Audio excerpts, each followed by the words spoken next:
de acá para allá cubiertos de pieles de ovejas y de cabras, pobres, angustiados, maltratados, de los cuales el mundo no era digno, errando por los desiertos y por los montes, por las cuevas y por las cavernas de la tierra.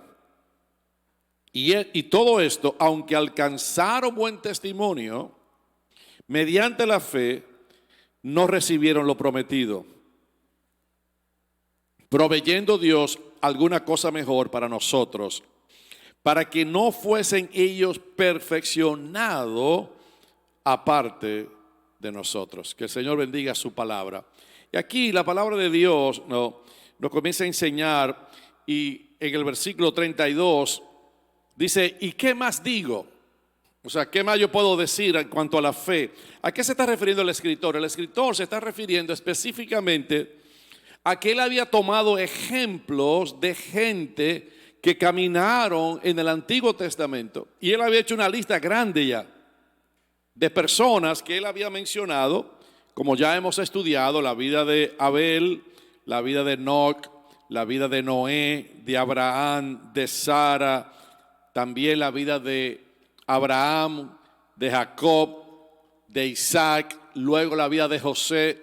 Y Dios tomó el ejemplo de toda esta gente para mostrarnos que aunque ellos vivieron en el Antiguo Testamento, aunque ellos vivieron en un tiempo donde la revelación de la fe y de la palabra de Dios no era algo que se vivía de esa manera, pero Dios le atribuye que su caminar y su andar fue acerca de la fe.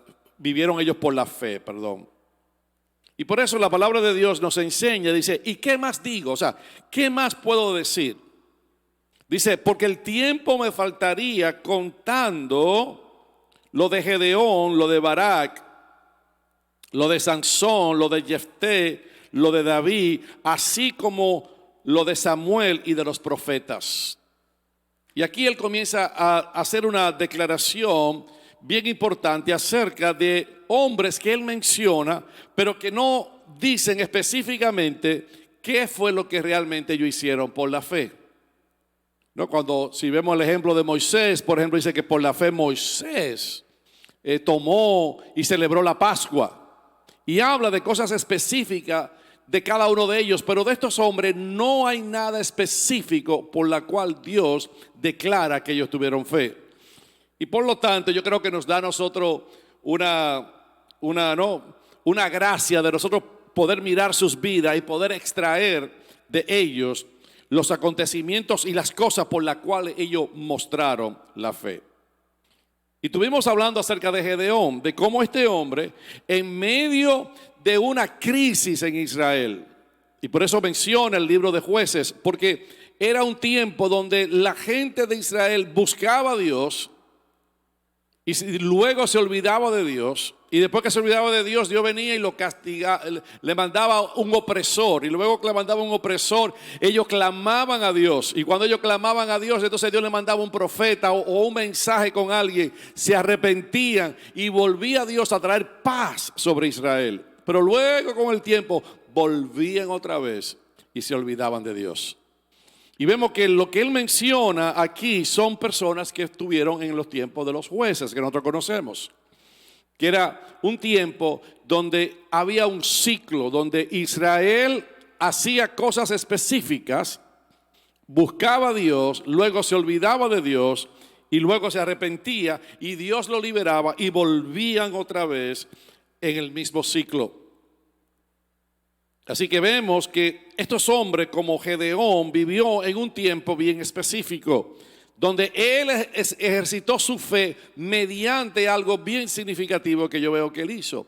Que a pesar de su debilidad, y vamos a ver que todos los demás aquí, como Samuel, como David, como Samuel y Jefté y Barak, fueron gente que aunque tuvieron su falta y aunque tuvieron sus debilidades y aunque tuvieron sus circunstancias, ellos, a pesar de todo, ellos continuaron creyendo en Dios. Y parece que Dios toma el ejemplo de estos hombres para mostrarnos algo a nosotros. Que a pesar de nuestra debilidad, que a pesar de nuestra incredulidad de nosotros mismos en creer lo que Dios ha dicho de nosotros, con todo y todo, Dios le cuenta que esta gente caminaron en fe. Y creo que eso es una tremenda enseñanza para nosotros en el día de hoy, porque nos da a nosotros una perspectiva de que a pesar de nuestras experiencias, a pesar de nuestras circunstancias, a pesar de lo que hemos vivido, Dios puede todavía obrar y la fe de Dios todavía se puede manifestar a través de nuestras vidas. Y para mí eso es algo bien tremendo, porque muchas veces nosotros mismos nos descualificamos y decimos no puedo, no lo puedo hacer, porque fallé aquí, fallé allí. Pero Dios, viendo, y usted va a ver, cuando entremos ahorita en el caso de Sansón, nosotros podemos ver que este hombre falló, pero no una vez, no, falló varias veces. Y con todo y todo, al final de sus días todavía, él clamó a Dios, Dios lo escuchó y Dios le dio la fuerza necesaria para él poder terminar sus días cumpliendo la razón por la cual Dios lo había levantado. Así que vemos en este caso varios ejemplos acerca del don, de la obra de Dios que viene por la fe. Ahora, es bien importante porque nosotros ya lo sabemos, pero vale la pena repetir, la fe viene por el oír la palabra de Dios. O sea, la palabra de Dios es predicada, la palabra de Dios es anunciada, la palabra de Dios es escuchada, y cuando oímos la palabra de Dios es la que produce fe en nosotros. O sea, la palabra en sí sola, si yo no la escucho y no entra por mis oídos, no puede producir fe. Por eso es importante nosotros estudiar la Biblia, poder estudiar la palabra de Dios con relación a lo que el Dios dice que esa palabra produce fe. Ahora, déjeme aclarar algo, porque la fe no es un sentimiento. Déjeme repetirlo otra vez. La fe no es un sentimiento, no es algo que usted siente. Usted sabe lo que es el sentimiento. El sentimiento es una emoción sin compromiso. Eso es lo que es el sentimiento. Es cuando usted se siente de alguna manera emocionado por algo, pero no tiene ningún compromiso.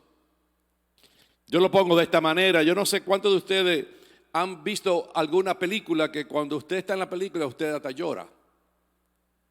Y usted se siente tan identificado por lo que está pasando en ese momento que usted hasta llora. Pero después que se acabó la película, ¿qué hace usted? Usted se levanta, se saca las lágrimas, se va a su casa y eso no hizo ningún cambio.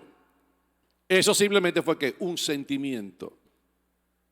Y por eso yo digo que la fe no es un sentimiento, porque un sentimiento es una emoción sin compromiso. Y por eso la palabra de Dios nos enseña aquí, y lo que el escritor estaba haciendo era declarando cosas específicas de cómo estos hombres, de una manera particular, ejercieron la fe, caminaron por fe, y no solamente tuvieron fe, sino que accionaron por medio de la fe. Entonces, por eso la fe no simplemente es algo que yo recibo, yo tengo que accionar, yo tengo que moverme en fe. Yo tengo que moverme en esa realidad de entender que no solamente yo decir que tengo fe, sino que yo tengo que accionar por medio de la fe. Ahora, aquí nos menciona, y nosotros hablamos ya de Gedeón, también menciona a Barak. Barak, como nosotros vemos que fue un hombre, ¿no? Que estuvo dispuesto a escuchar a Dios. Y cuando lo vemos que él fue influenciado por una mujer llamada Débora. Todos conocemos la historia. Y esa mujer trajo una palabra sobre Barak. Y Barak se levantó y fue a pelear contra un rey. Simplemente por la palabra que había escuchado de una profeta que le había anunciado de que Dios lo levantaba y él estaba con él para que él fuese a pelear y a traer liberación sobre Israel. Así que Cuando menciona acá, podemos decir que Barak fue un hombre que confió en Dios y no dependió de la fuerza militar de Israel para liberar a la nación en aquel tiempo. Ahora, la palabra nos habla también que Sansón. Yo voy a ir por cada uno de ellos y dice acá la palabra de Dios en el capítulo 16 de Jueces, si puede ir conmigo. Vemos algo bien interesante acerca de este hombre, Sansón. Sansón fue un hombre que caminó y hizo cosas espectaculares, porque lo primero que se habla de Sansón fue que creció como un nazareno, una persona que había sido dedicada a Dios, y lo menos que hizo este hombre fue realmente vivir como un nazareno. Mire qué interesante, él fue consagrado a Dios desde su niñez. Dice el capítulo 13 de Jueces, dice que el verso 1 dice: y los hijos de Israel volvieron a hacer lo malo ante los ojos de Jehová. Y Jehová los entregó en manos de los filisteos por 40 años. Así que ellos estaban en un tiempo de esclavitud.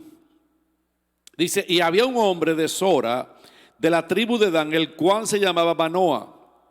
Y su mujer era estéril y nunca había tenido hijos. Eso es bien interesante, que uno ve siempre la historia en Israel. Siempre hay una mujer que tal vez nunca pudo dar a luz. Y vemos que la mamá de Sansón era igual. Ahorita vamos a hablar de Samuel. ¿Qué pasó con el profeta Samuel? Ana tampoco podía dar a luz. Entonces vemos que en el nacimiento de estos hombres que se menciona, las mujeres que fueron influenciadas y que recibieron una palabra de Dios, fueron mujeres que también accionaron en fe para traer estos hombres a la tierra, que luego tuvieron un propósito manifestado en la nación de Israel y que también manifestaron una fe extraordinaria. Y dice el verso 3, y a esta mujer apareció el ángel de Jehová y le dijo: he aquí que tú eres estéril y nunca has tenido hijos, pero concebirás y darás a luz un hijo. Ahora, pues no bebas vino ni sidra, ni coma cosa inmunda. Pues he aquí que concebirás y darás a luz un hijo, y navaja no pasará sobre su cabeza, porque el niño será que nazareno a Dios desde su nacimiento, y él comenzará a salvar a Israel de mano de los filisteos. Así que desde el anunciamiento de este hombre llamado Sansón, le fue anunciado el propósito por la cual Dios lo traía sobre la tierra, y era para traer liberación, para traer salvación de la mano de los filisteos que estaban oprimiendo la nación de Israel. Pero si vemos su vida, no fue un hombre que dice que mató, dice, a 1000 hombres. Lo mató simplemente con la quijada de un asno. Era increíble la fuerza que ese hombre tenía. Tenía poderes sobrenaturales. Se le manifestaba una gracia que podía tener una fuerza como nosotros conocemos, no normal en la vida de un hombre. Y aquel voto que este hombre hizo de ser nazareno fue lo menos que él cumplió. Ese hizo todo lo contrario a un nazareno. Y con todo y eso, Dios lo menciona como un hombre que vivió y que caminó en un momento de su vida por la fe. Y a mí me llama mucho la atención eso, porque aquí otra vez Dios hace que este hombre que fue constituido y llamado por Dios desde el vientre de su madre, aunque tuvo momentos donde él no obedeció a Dios, con todo y todo, este hombre recibió y fue puesto en la lista de los hombres que caminaron por la fe. Ahora usted se preguntaría en este día, ¿qué rayo entonces hace Sansón en el salón de la fama de la fe cuando desobedeció a Dios? Desde el principio de su niñez fue llamado, se le trazó el destino y el propósito de Dios para su vida, y con todo y todo le falló a Dios, y con todo y todo Dios lo pone en el salón, y en el salón de la fama de la fe, como yo le llamo. O sea, ¿qué rayo tiene este hombre? Ahora, si usted mira conmigo, mira lo último que él hizo, y todos sabemos, ¿no?, lo que pasó con Sansón y con Dalila. Se enredó con mujeres que no eran correctas. Y dice el capítulo 16, del verso 16 del libro de los Jueces, dice: y aconteció que presionándole ella cada día con sus palabras e importunándole, su alma fue reducida a mortal angustia. Y le descubrió pues todo su corazón y le dijo lo que no, ya usted conoce la historia, que lo que le daba la fuerza era su pelo, y ya usted sabe la historia. Ella, no, en un momento determinado le cortó el cabello. Y aquí dice que su alma fue reducida a mortal angustia, porque todos los días esta mujer le preguntaba a Sansón cómo eran sus fuerzas. Pero aquí, al final de sus días, en el capítulo 16, quiero que vea conmigo, porque aquí su fe es validada a pesar de sus debilidades y sus fallos. Y esa es la historia nuevamente. La misma historia de Gedeón. No se veía como Dios lo veía. Este fue llamado, este fue apartado, y con todo y todo, él no obedeció a Dios. Pero al final de sus días se arrepintió y Dios escuchó su oración y le fue contado eso como un acto de fe delante de Dios. En el capítulo 16 dice: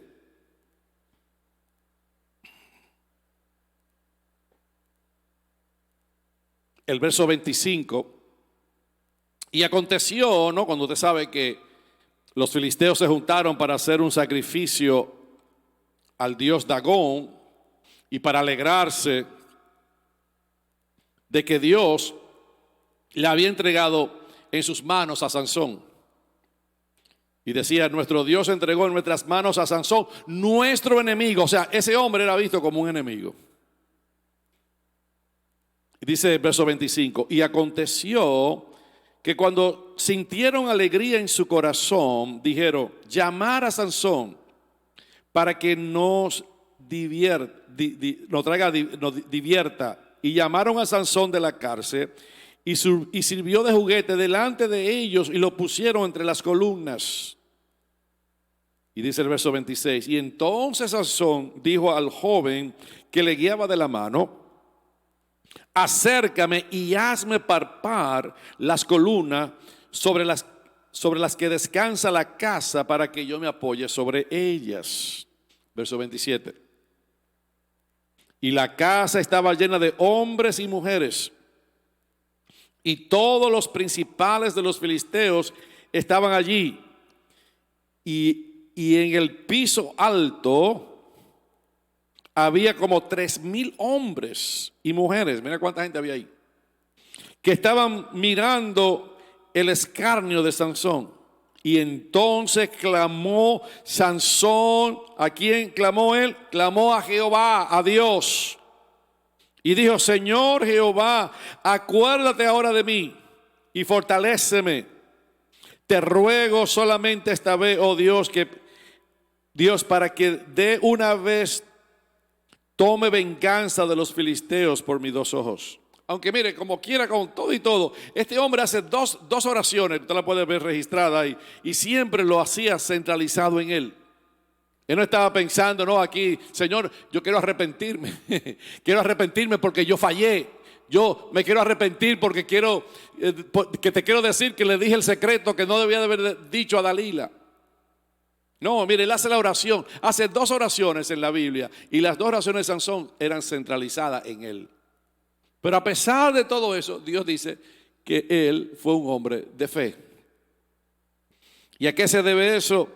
Dice aquí que el verso 29, y asió luego Sansón de las dos columnas de en medio sobre las que descansaba la casa y echó todo su peso sobre ellas, su mano derecha sobre una y su mano izquierda sobre la otra.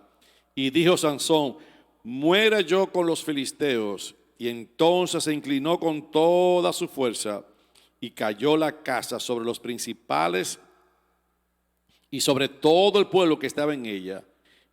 Y los que mató al morir fueron mucho más que los que había matado durante su propia vida. Mira qué tremendo. Al final de esos días, este hombre mató más gente, ¿no?, en el momento de su muerte que anteriormente.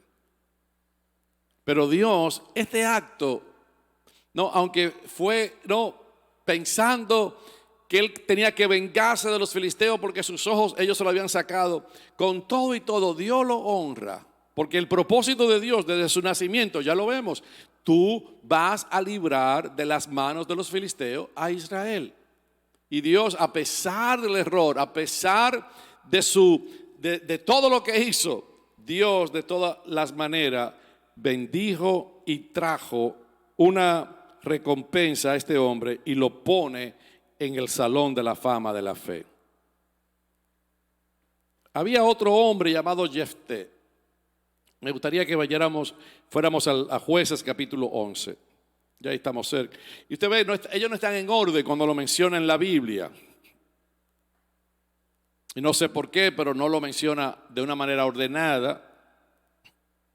Y aquí vemos también algo bien peculiar. Ahora, ¿por qué este hombre sale aquí en la Biblia? Y mira lo que dice acá, porque es bien interesante. Yo estuve leyendo la historia de este hombre. Y mire lo que dice la palabra de Dios. Es un poquito larga las escrituras, pero lo primero que dice de él, dice, y Jefté era esforzado y valeroso. Era hijo de una mujer ramera. Y el padre de Jefté era Galaad. O sea, lo primero que habla era que era hija de que él fue concebido por una mujer que era prostituta. Mire cómo comienza la historia de este hombre. O sea, era una persona que tal vez no debía de tener ningún resultado en su vida, porque su nacimiento, quien lo concibió, quien lo trajo al mundo, era una ramera.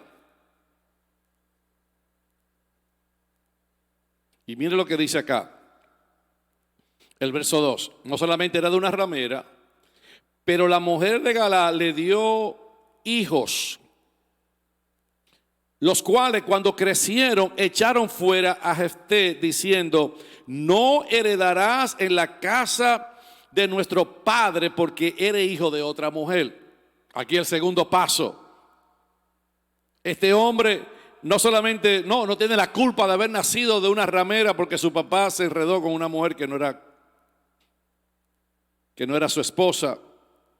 Ahora los hijos de él, ahora lo echan fuera y le dicen, mira, tú no puedes estar con nosotros. Y sale de su casa. Lo echan fuera. Y dice la palabra de Dios aquí, bien de la manera en el capítulo 4. Él se va y se va a otra tierra. Y el verso 4 dice, y aconteció andando el tiempo que los hijos de Amón hicieron guerra contra Israel. Y cuando los hijos de Amón hicieron guerra contra Israel, los ancianos de Galaad fueron a traer a Jefté de la tierra de Tob. Y le dijeron a Jefté, ven y será vuestro jefe para que peleemos contra los hijos de Amón. Y entonces, ahí usted conoce la historia. Jefté le dice, pero ven acá, ustedes no me votaron. ¿Para qué me fueron a buscar otra vez? El hombre que había sido menospreciado, el hombre que había nacido en un lugar incorrecto porque nació de un adulterio, de un hogar que no era de un matrimonio legalizado por Dios. Un hombre que nació de una ramera, sus hermanos se ponen en contra de él, lo botan, lo echan y luego lo llaman otra vez para que él viviera con ellos y lo defendiera de aquellos que se habían levantado contra Israel.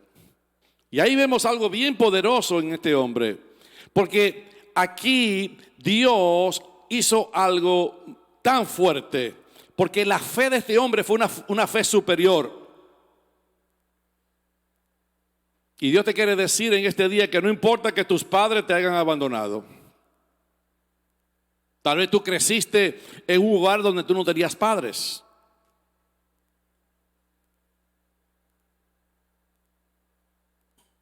Tal vez tú creciste en un hogar donde no había una responsabilidad paterna. Esto fue lo que le pasó a este hombre. No creció en un hogar funcional. Era hijo de una ramera y sus hermanos lo echaron. Pero a pesar del abandono, a pesar de lo que le pasó a este hombre, aunque creció fuera de la casa de sus padres, Dios habla de que tuvo una fe extraordinaria. En otras palabras, lo que la palabra de Dios lo está diciendo con todos estos hombres, así como Sansón, como Gedeón, como Jefté, es lo mismo. Diferentes circunstancias, diferentes problemas, diferentes debilidades, diferente trasfondo en su vida, pero con todo y todo Dios dice: no importa lo que tú hayas experimentado, no importa lo que tú hayas vivido, no importa qué te ha pasado en tu vida, qué rechazo ha habido sobre tu vida, la mano de Dios todavía se puede manifestar a través de ti si tú te conectas con Él y le crees por la fe de que Dios puede hacer lo imposible en tu vida y en mi vida, en el nombre de Jesús. ¿Cuántos dicen amén a eso?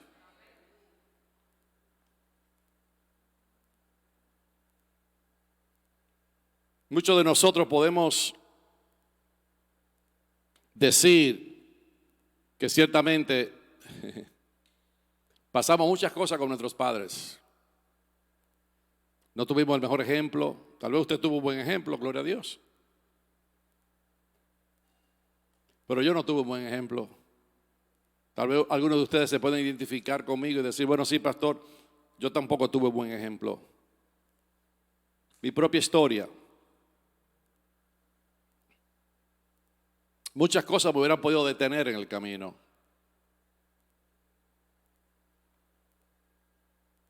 Pero siempre, cuando la mano de Dios está en nosotros y nosotros confiamos que a pesar de nuestra debilidad, que a pesar de lo que nos pasó, que a pesar de lo que hemos vivido, si ponemos nuestra confianza en nuestro Dios y en nuestro Padre, Él usará nuestras vidas y Él nos llevará al otro lado en el nombre de Jesús. O sea, en otras palabras, no importa qué cosa tú hayas experimentado en la vida: abuso, maltrato, rechazo, falta de responsabilidad paternal, abandono emocional, porque a veces el abandono no es físico, pero a veces es peor todavía el emocional. Hay cosas que tú puedes pasar sobre tu vida, pero yo te vengo a decir en este día, si puedo terminar en este momento, lo que te vengo a decir es: no permita que tu experiencia determine tu relación con Dios. Dios te puede sanar, Dios te puede restaurar, Dios puede sanar las heridas en tu corazón y tú te puedes levantar por la fe en el nombre de Jesús. Eso es lo que nos dice toda esta historia de estos hombres. Eran hombres. Mira cómo menciona la palabra a David. Todos nosotros conocemos al rey David, pero nosotros no nos preguntamos por qué David, cuando el profeta fue a ungir a su casa, a sus hermanos, al rey supuestamente de Israel, ¿qué hizo Samuel? Fue el primero, el que era alto, hermoso, bien elegante. Dice, aquí está el ungido de Jehová. Y Jehová le dijo, muy rápido.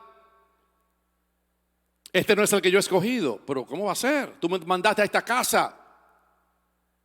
Dice, tú estás viendo lo que está delante de tu corazón. Delante de tus ojos. Yo miro lo que está en el corazón.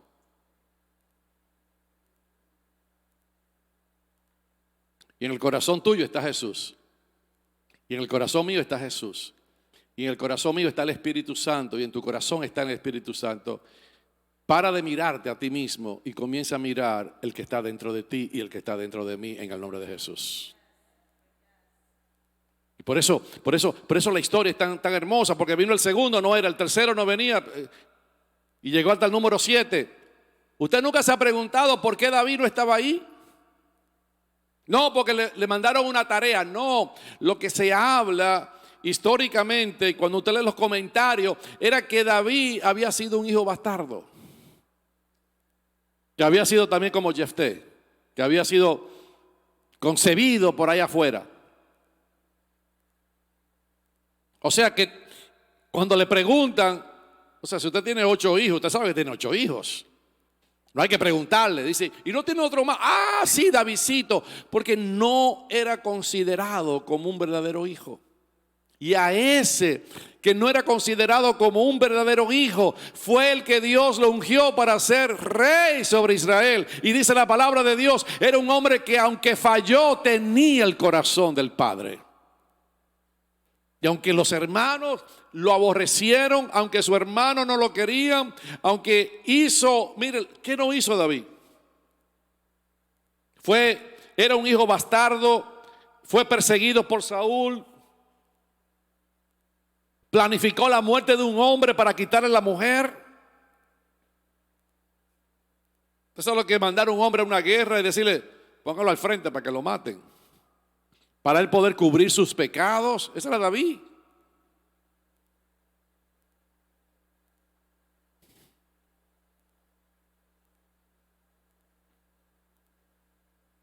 Pero ¿qué hizo Dios?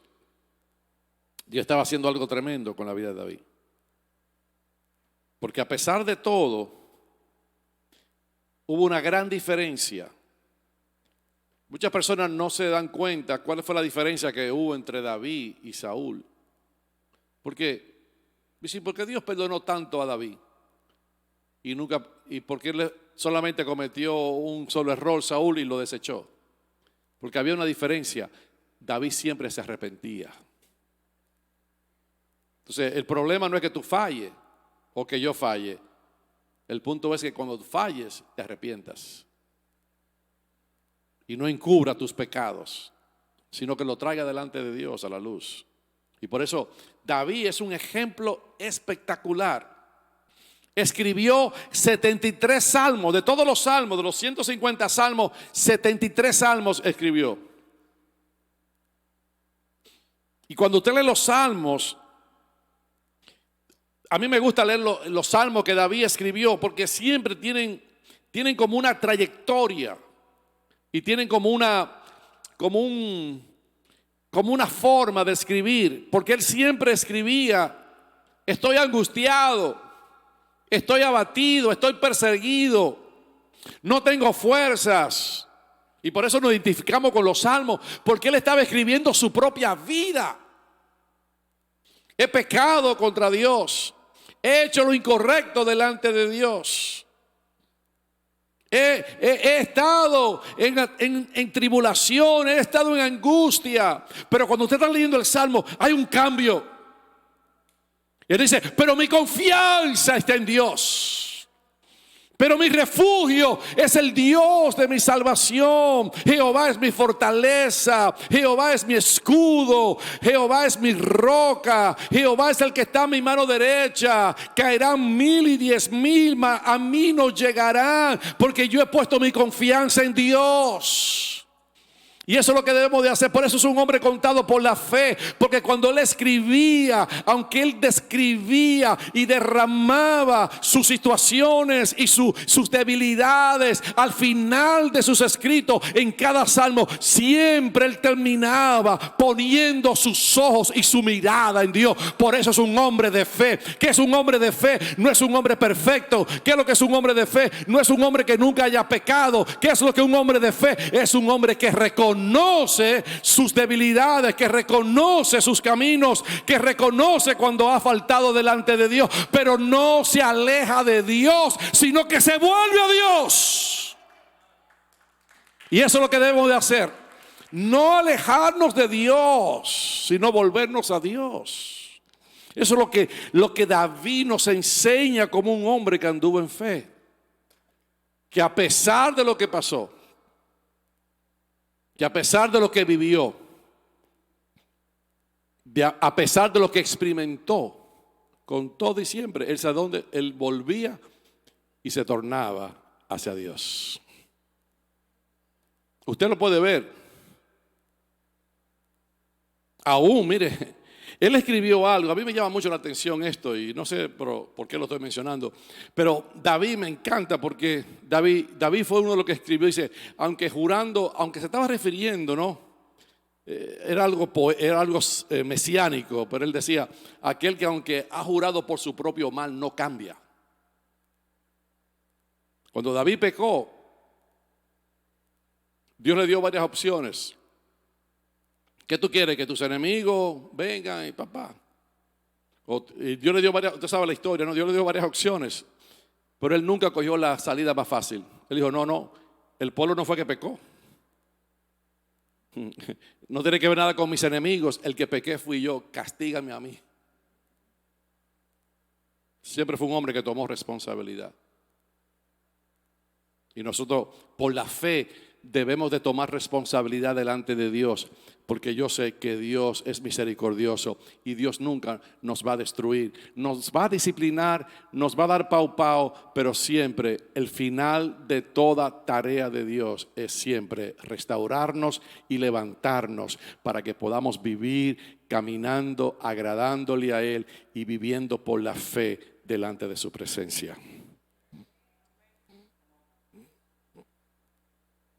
Por eso la historia de David es tan poderosa. Porque Dios estaba empujando la historia de la redención. O sea, cuando tú ves todo esto, Dios lo que estaba era empujando una historia. Dios estaba empujando la historia de la redención. Y el perdón a través de David. Eso es lo que, para mí esa es la fe. La fe de David era que Dios estaba mostrando cómo él iba a redimir al hombre y cómo a través del perdón Dios iba a restaurarlo. Y es bien interesante esto. Yo creo, no sé si lo he dicho o tal vez lo he dicho así por arribita, pero es bien interesante que Dios nunca le reveló dónde iba a estar el santuario a ninguno de los hombres de Dios en la antigüedad. No se lo reveló a Abraham, no se lo reveló a Isaac, no se lo reveló a Jacob, no se lo reveló a José, no se lo reveló a Moisés. Y usted nunca se ha preguntado por qué Dios no le reveló. Y Moisés mismo profetizó que un día Dios lo iba a establecer y que iba a establecer Dios un lugar donde iba a ser permanente su presencia en medio de Israel. ¿Usted sabe a quién Dios le reveló dónde iba a estar el santuario? El lugar del santuario. Porque Abraham estuvo ahí en el monte Moriac. Cuando llevó a Isaac, es en el mismo monte donde se construyó el templo. ¿Por qué Dios no le dijo, mira, tú estás entregando tu ofrenda, tú estás entregando tu hijo como una ofrenda, a mí me ha agradado, tú eres un hombre de fe. Mira, aquí es que yo voy a poner un día en el futuro el templo. Y Dios no se lo dijo a Abraham. ¿Por qué se lo dijo a David? La primera mención del santuario y de Jerusalén en un lugar de adoración y de sacrificio. ¿Usted sabe dónde fue que se mencionó? En el Salmo 50. Cuando David pecó y se arrepintió y habló que en Jerusalén iban a ofrecerse sacrificios a Dios. En otras palabras, ¿cuándo fue que Dios reveló dónde el templo iba a estar? Lo reveló al hombre que pecó contra él, y se lo revela cuando él se está humillando y pidiendo perdón. En otras palabras, cuando Dios te perdona, abre tu corazón. Cuando le pide perdón a Dios, abre tu corazón, porque en ese momento Dios puede revelarte algo espectacular, algo eterno para tu corazón y para tu vida, para que tú puedas entender, aleluya, que tú no vas a vivir de tu fracaso y de que tú no vas a vivir de tus fallos y que tus experiencias no te van a detener, sino que Dios siempre te va a llevar hacia adelante en el nombre de Jesús. ¿Cuántos dicen amén a eso?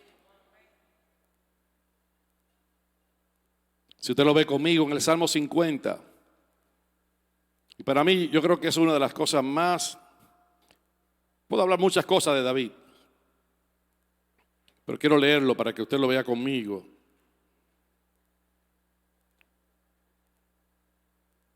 Por eso me gusta ir mucho a Jerusalén, porque allí va a descender un día la ciudad de Jerusalén, la que está en el cielo.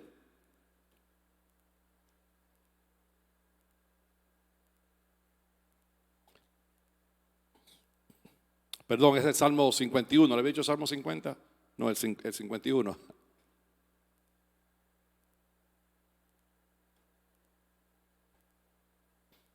Una pequeña corrección.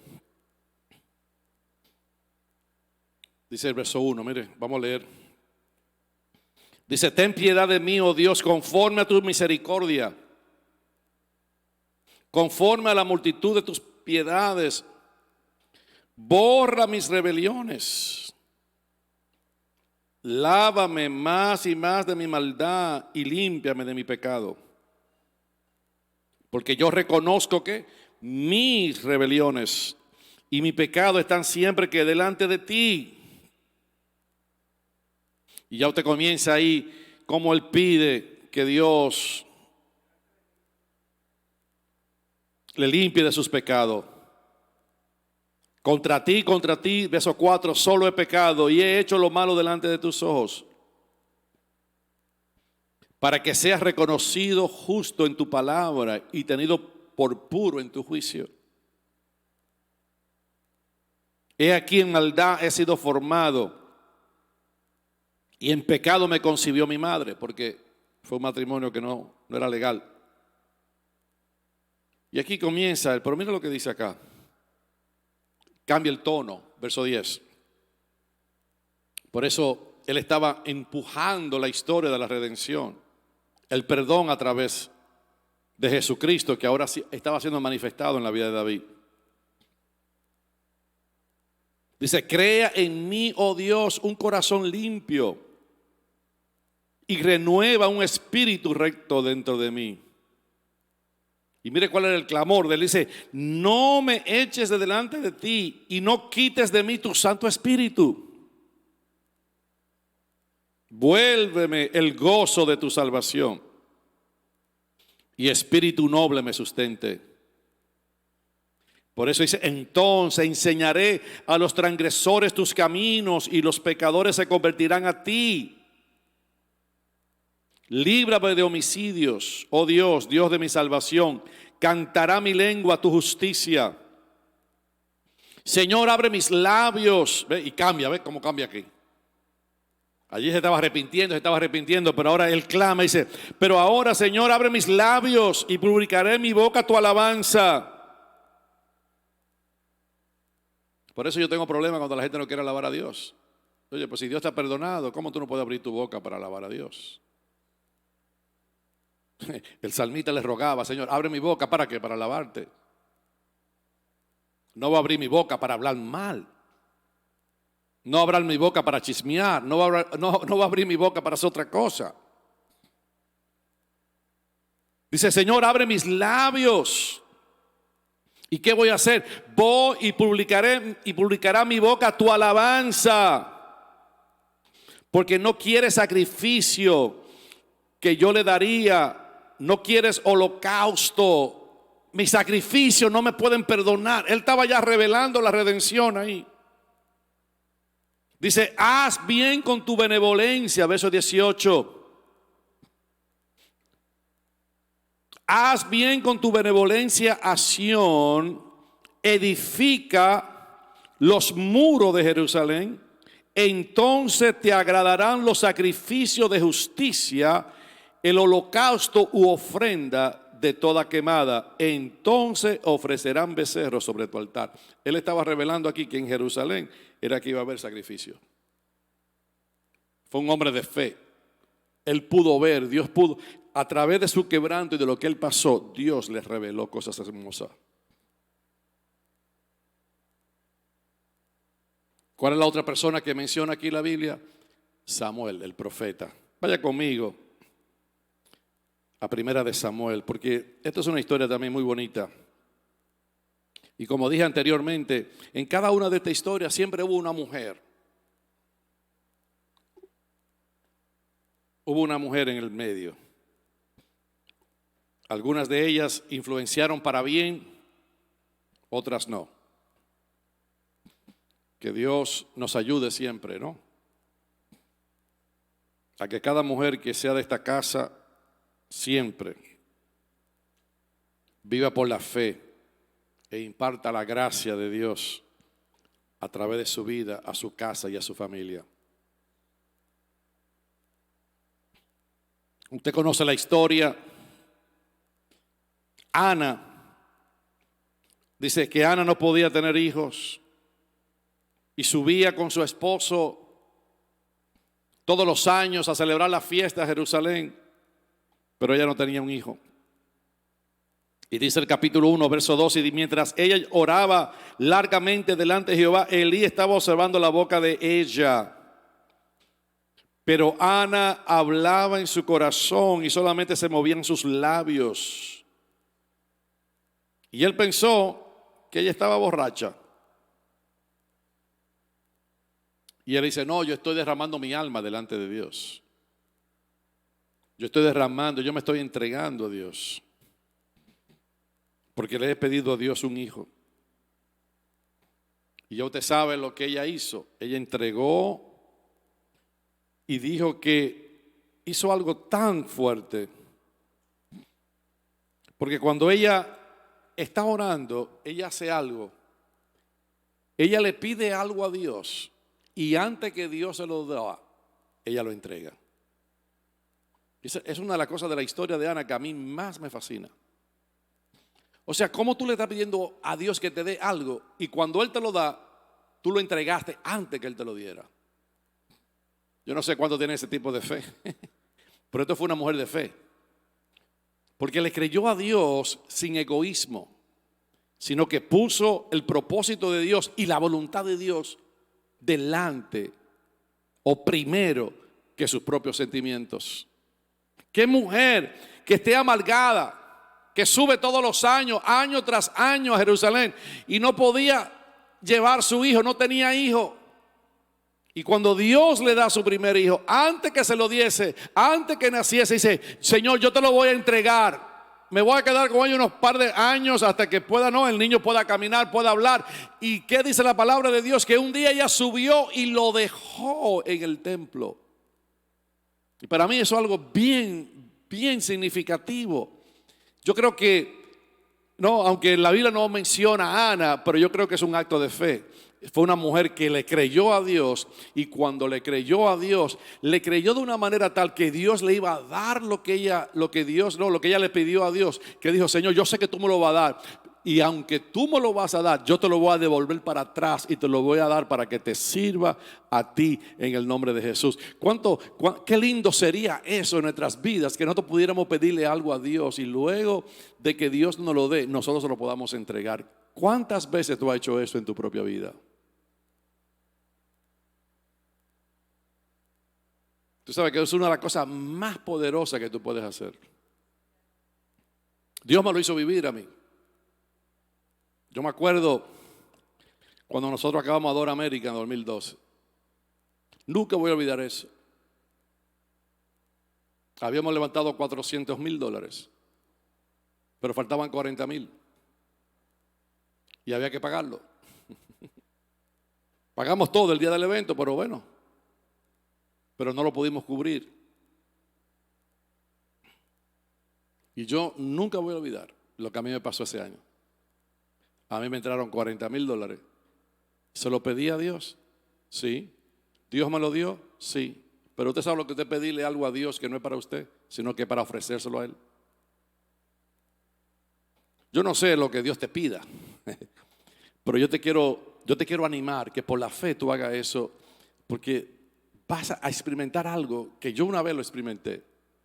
Pedirle algo a Dios que no es para mí, sino es para yo entregárselo a Él. Eso es un acto de fe. Y cuando yo viví esa experiencia, algo quedó marcado en mi corazón. Yo te puedo contar lo que eso hizo en mí, pero ese no es el caso ahora. Hizo algo en mi corazón, hizo algo tan profundo en mi corazón, que yo creo que por eso puedo tenerlo todo y que nada me posea. Porque le pude entregar en sacrificio a Dios algo que no tenía y que tuve que creerle a Él que Él me lo supliera para luego entregárselo a Él. Eso fue lo que hizo Ana. Ana por la fe no tenía un hijo, pero se lo entregó a Dios antes que Dios se lo diera. Se lo pidió a Dios, Dios se lo dio. Y yo te invito en esta noche que por la fe tú hagas algo así. Que tú le digas a Dios, Señor, yo te voy a entregar esto si tú me lo das. Y verás que vas a ver la gracia y la mano de Dios sobre tu vida. No tiene que ser algo financiero, no tiene que ser algo de dinero, pero lo que Dios, algo que tú sabes que Dios te quiere dar o que Dios te ha llamado a hacer, pero que tú te has resistido a hacerlo, por la razón que sea. No porque tú seas malo, no porque tú no amas a Dios. No, mira, todos estos hombres le fallaron a Dios y con todo y Dios los ponen en el salón de la fe. Pero que tú te atrevas a creerle a Dios y decirle, Señor, yo sé que tú me has pedido esto, yo sé que tú me has dicho de esto de mí, yo no lo he querido creer, pero mira lo que voy a hacer. Antes de tú dármelo, ya yo te lo entrego. Y pídelo, que tú vas a ver lo que Dios va a hacer en tu corazón, en tu mente y en tu espíritu. Bendito sea el nombre de Dios. No sé cuánto tienen fe para hacer eso, pero declaro en el nombre de Jesús que tú lo puedes hacer para Dios. Amén. Vamos a terminar con esto. Vaya conmigo al capítulo 11. Simplemente quiero terminar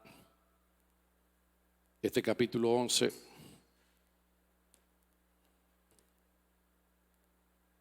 De Hebreos. Bien sencillo. Y ya lo hemos leído. Dice que toda esta gente se entregaron por fe. Dice que cerraron boca de leones. Esto se podría referir a Sansón, a David, porque Sansón mató un león, David. O puede referirse a Daniel. O un evento desconocido que no sepamos. Dice que por la fe conquistaron reinos, taparon boca de leones. Verso 34, apagaron la fuerza, apagó la fuerza del fuego. Me imagino que se refiere a Daniel capítulo 3 cuando estaban en el fuego. O algún evento histórico. Dice que de la debilidad se hicieron fuertes. ¿Qué es lo que dice 2 de Corintios capítulo 12 verso 9? El que me ha dicho, Pablo hablando, te basta mi gracia, pues mío es el poder, o mi poder se perfecciona en la debilidad. Por tanto, con muchísimo gusto me gloriaré más bien en mis debilidades para que el poder de Dios more en mí. Por la fe tú puedes sacar fuerza donde no tienes. Eso es lo que dice acá. Que por la debilidad, de la debilidad, en el verso 34 dice, sacaron fuerza de debilidad e se hicieron fuertes en batallas. O sea que en otras palabras, cuando tú no tienes fuerza, le puedes pedir fuerza a Dios por la fe que Dios te la va a dar. Las mujeres recibieron sus muertos mediante resurrección. Así que vemos aquí teológicamente, ¿no? Fueron gente que resucitaron en un momento determinado. No fue la resurrección de Cristo, porque Cristo es el único que ha resucitado con un cuerpo eterno. La gente resucitó y volvió y murió. Si no, Lázaro hubiera estado acá todavía, ¿no? Pero resucitaron muertos. Y esta gente dice, estaban viendo el fin que era mejor de la resurrección. Dice, otro experimentaron vituperios y azote, y además de esto, prisiones y cárceles. Fueron apedreados, fueron puestos a prueba, filo de espada. Pero todo eso lo hicieron, ¿qué? Por la fe. Por la fe podemos tener fuerza cuando no tenemos. Por la fe podemos tener fuerza cuando somos perseguidos, cuando somos apedreados, cuando somos puestos a prueba, cuando estamos en angustia, cuando somos maltratados. Dios siempre nos dice que por la fe podemos resistir. Y por eso dice el verso 38, de los cuales el mundo no era digno. Dios nos recuerda siempre, qué tremendo. El mundo no era digno de esa gente. Errando por los desiertos, por los montes, por las cuevas y por las cavernas de la tierra. Y todo esto, aunque alcanzaron buen testimonio mediante la fe, dice, no recibieron lo prometido. Porque Dios estaba proveyendo algo mejor para nosotros, para que no fuesen ellos perfeccionados aparte de nosotros. Qué tremendo es Dios. Al final del día, lo que Dios está diciendo, no, a través de todo este capítulo 11, Cristo es la supremacía, Cristo es el superior.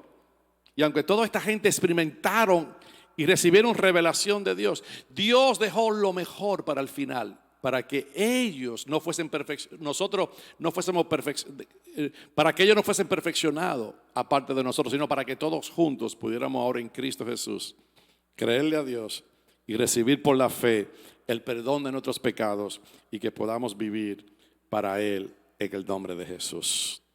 Padre, te doy gracias en esta noche. Te bendigo, se puede poner de pies y podemos orar juntos. Dele gracias a Dios. Yo no sé en qué situación tú has vivido. No sé si ha sido como Gedeón, que no se veía de la manera que se veía. O de Barak, que no confió en el ejército sino que confió en la voz de Dios porque fue una profeta la que le habló. Sansón, que a pesar de hacer todo lo contrario de lo que Dios dijo que tenía que hacer como hombre de Dios, como nazareno, le falló a Dios, pero Dios lo contó también. Como Jefté, que aunque fue hijo de una ramera, aunque fue botado de su casa, fue abandonado, fue despreciado, al final de los días, ese hombre lo volvieron a llamar y por la fe destruyó a los enemigos de Israel. David, que aunque falló, encontró y aprendió la misericordia y el perdón de Dios. Por la fe, Samuel y los profetas, Samuel, aunque su mamá lo entregó ahí por la fe, él luego aprendió a vivir por fe. Porque cuando Dios lo llamó, él no sabía que era Dios que lo estaba llamando. Y iba ante el profeta, ante el sacerdote Elí, pero la tercera vez dijo: háblame, Jehová, que tu siervo escucha. Padre, en el nombre de Jesús, nosotros venimos delante de ti, Señor, hemos visto tu palabra, hemos estudiado estos personajes de una manera rápida, pero Señor, muy puntual, de poder entender, de poder mirar, Señor, cómo estos hombres, que aunque eran hombres que vivieron con sus defectos, con sus limitaciones, con sus malas experiencias, Señor, tú lo cuentas que fueron hombres llamados que vivieron por la fe. que fueron llamados por ti, que fueron marcados por tu amor y por tus misericordias, que fueron marcados por el perdón y la bondad de Dios, y que tú, oh Dios, en medio de toda su circunstancia, tú sacaste lo mejor de sus vidas, y al final de sus días y al final de toda su historia, Señor, pudieron servirte, pudieron amarte y cumplir el propósito tuyo en la tierra. Así que, Padre, en el nombre de Jesús, yo oro en esta noche para que tu gracia, para que tu amor, para que tu misericordia, para que tu bondad, oh Dios, en este día sea manifestada sobre nosotros. Que podamos hacer como Ana, que podamos mirar lo que tú has dicho acerca de nuestras vidas. Que podamos mirar y podamos, Señor, meditar en este día en el nombre de Jesús. ¿Qué tú has dicho a mi vida que yo no te he entregado? ¿Qué tú has dicho a mi corazón que yo debo de hacer para ti? Señor, en el nombre de Jesús, hacemos como Ana en este día. Aunque no lo hemos recibido, ya te lo entregamos.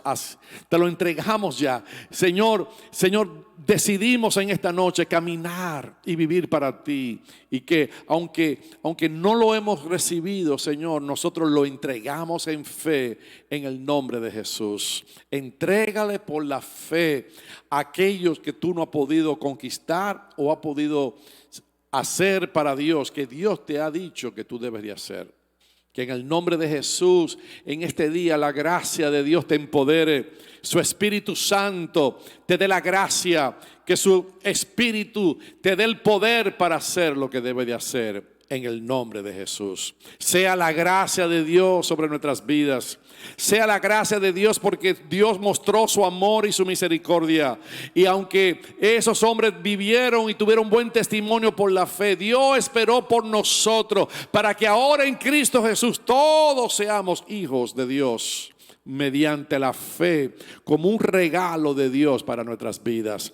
Así que, Padre, te damos gracias, te bendecimos y te honramos en este día, y te damos toda la gloria y toda la honra en el nombre de Jesús.